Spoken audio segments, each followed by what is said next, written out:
Equal justice for all means that even in the midst of a COVID-19 pandemic, that we balance the constitutional rights of defendants and the right to justice of our victims.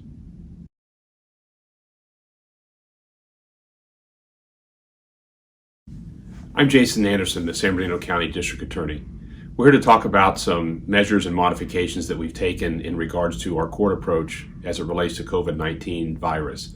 Specifically, what we've tried to do is do virtual court by way of video to make it safer for all the participants, including people who are coming in from the jails who are in custody and have their cases that need to be heard. In the court process, what we talk about is due process and constitutional rights. And what this generally means is that anybody who has a criminal case in our system, they have the right to be personally present in the courtroom. They get to stand next to their attorney. They get to hear what the prosecutor's saying. They get to consult with their attorney. They get to hear what the judge is saying, and there's a court reporter there taking everything down so we have a record. Those constitutional rights are something that is really bedrock foundation in our country, which we all respect, certainly here in this county. Because of COVID-19, we're going to have to take some different steps, because now one of the things that we're most concerned about is the public safety and welfare of everybody involved in the system. That includes the attorneys, the judge, the court staff, the sheriff's staff who's in the courtroom, and the inmates who are being transported over from the West Valley Detention Center. The reason that we've approached this way in terms of using technology is that we realized, particularly when the Sheriff's Department indicated that it was going to be a concern, that inmates who are in a custody facility are being brought out from their pods, they're being put into a smaller area, they're being put in on a bus, and then they're being brought over to a courthouse, which is also a small area, which increases the opportunity for people to not social distance and to increase the numbers of people who would be in a courtroom.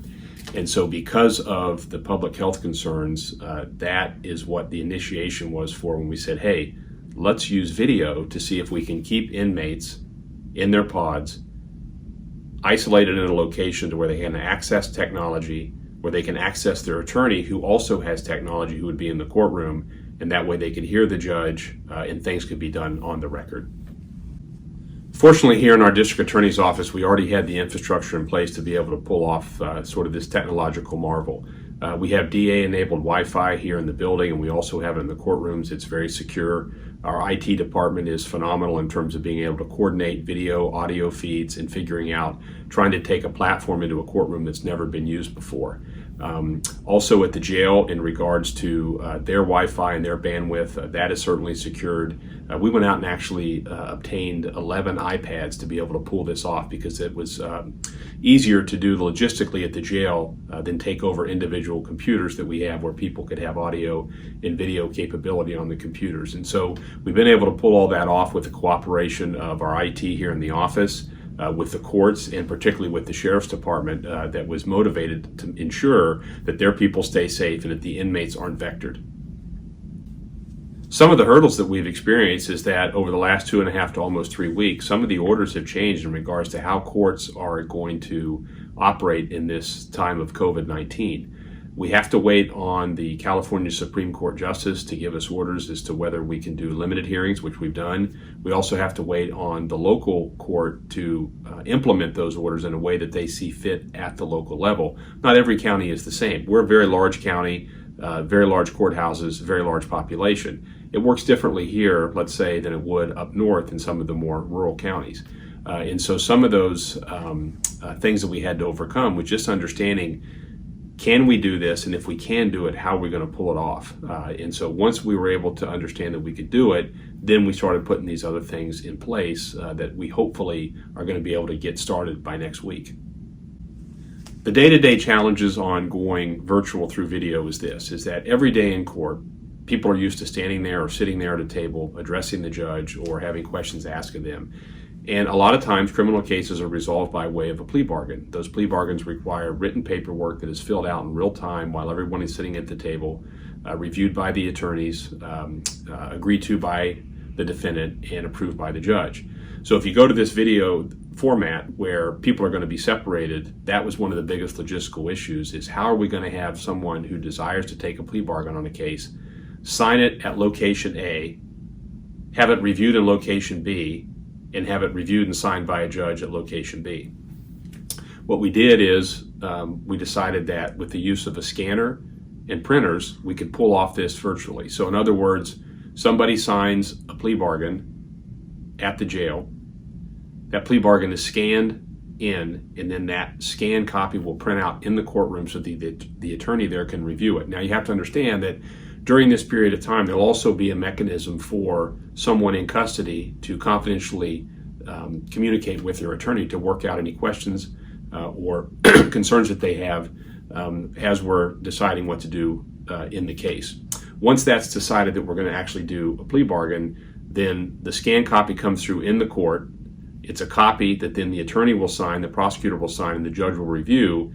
And then, because of the ability through the iPads and the audio system in the courtroom, the judge will then go over the plea form with the defendant in open court so the defendant can see the judge, the defendant can see their attorney, and the court reporter, most importantly, can hear everything and have a record of it and take it down. And the other mechanism that we put in place is that within 2 days, the original paperwork that may have been signed at the jail will be returned to the court to be the original in the court file.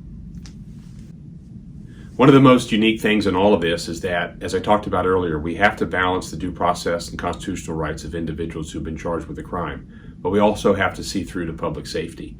And so even though the California Supreme Court and the local courts have increased the amount of time that we normally would have to hear a case, an example of that is if somebody's arrested and they're in custody, their case has to be reviewed within 48 hours.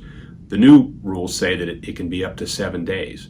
We have chosen not to wait that long. We appreciate the time that we may have, but we want to operate as normal because we feel that even in this time, we need to protect people's constitutional rights, the due process. We want to hear those cases as quickly as possible. That's why we're going to the video platform for court so that we can continue to process these cases in a timely manner. Because it is important for people, if they're in the criminal justice system, to have their matter heard as quickly as possible so that they know where they stand. And on the other side of that, we also need to know, for those of us who are responsible for bringing justice, what is it that we need to continue in prosecuting this case if it were to go forward beyond the initial court hearings that we've discussed. And so that is why it's so important for us to establish a way in which we can continue to timely hear people's cases despite the increase in the time deadlines that we have. We want to try to do as much business as usual because, as I've said before, when you're balancing due process, constitutional rights, and public safety, we always have to keep a level head when we're dealing with all of those things in order to give the best product that we can to the residents of the county of San Bernardino.